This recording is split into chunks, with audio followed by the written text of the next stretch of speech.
দেখেন ভিসার মেয়াদ 1 মাস বাড়ানো হয়েছে এবং যে সকল দেশের ভিসার মেয়াদ আরও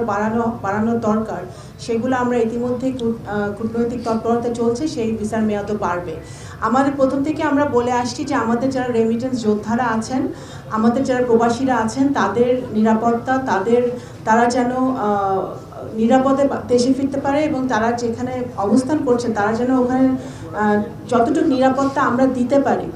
যেটা একজন প্রশ্ন করেছেন যে আমরা কি ধরনের অ্যাওয়ারনেস তাদেরকে দিচ্ছি বা এটা হঠাৎ করে বেরিয়ে যাচ্ছে, তো সেইটা আমাদের দেখেন বিভিন্ন দেশে বিভিন্ন সংখ্যার আমাদের বাংলাদেশিরা অবস্থান করছেন। তো আমাদের দূতাবাসগুলো সম্পূর্ণরূপে চেষ্টা করছে তাদেরকে জানানো, তাদেরকে খবরগুলো দেওয়ার এবং যেই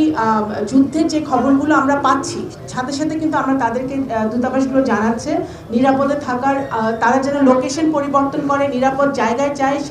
সেই তথ্যগুলো আমরা তাদেরকে সরবরাহ করার চেষ্টা করছি। কিন্তু দুর্ভাগ্যবশত আমরা আমাদের বাংলাদেশিদেরকে হারিয়েছি 6 জনকে এবং আরও যাতে আমরা সেইটা না হারাই সেই ব্যবস্থা আমরা যতদূর সম্ভব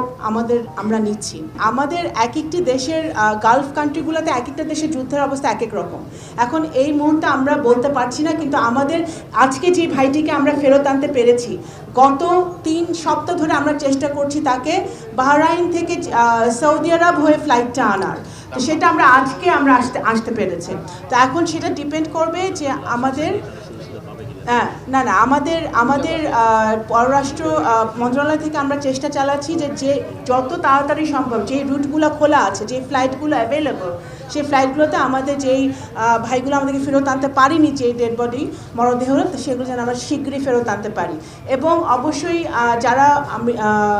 মৃত্যুবরণ করেছেন তাদের যে আর্থিক সহায়তা সেটা তো প্রবাসী কল্যাণ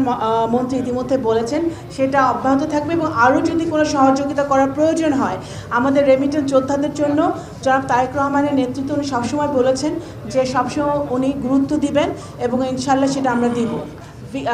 এটা মানব পাচার করছে তাদেরকে ধরতে হবে এবং বাংলাদেশের এবং লিবিয়ার লোকজন যৌথভাবে যারা অবৈধভাবে মানব পাচার করছে তাদেরকে প্রলোভন দেখিয়ে কিছু টাকার লোভে তারা এই মানুষগুলোকে বিপদে ফেলছে এবং সমুদ্রের মধ্যে তাদেরকে বিপদাপন্ন অবস্থায়, এবং অনেকে রিসেন্টলি আপনারা দেখেছেন যেই ইনসিডেন্টের কথা আপনি বললেন যে আমাদের কিছু বাংলাদেশি ভাইরা প্রাণ হারিয়েছে এবং এখনও কিছু বাংলাদেশিরা যারা জীবিত আছে তারা গ্রিসে তারা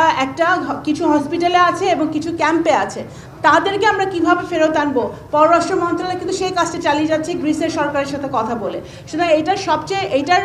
এই সমস্যার গভীরে যেতে হবে এবং যারা এই অনৈতিক অবৈধ কাজগুলো করছে, এই ক্রাইমগুলো কমিট করছে, তাদেরকে আমাদের ধরতে হবে যৌথভাবে।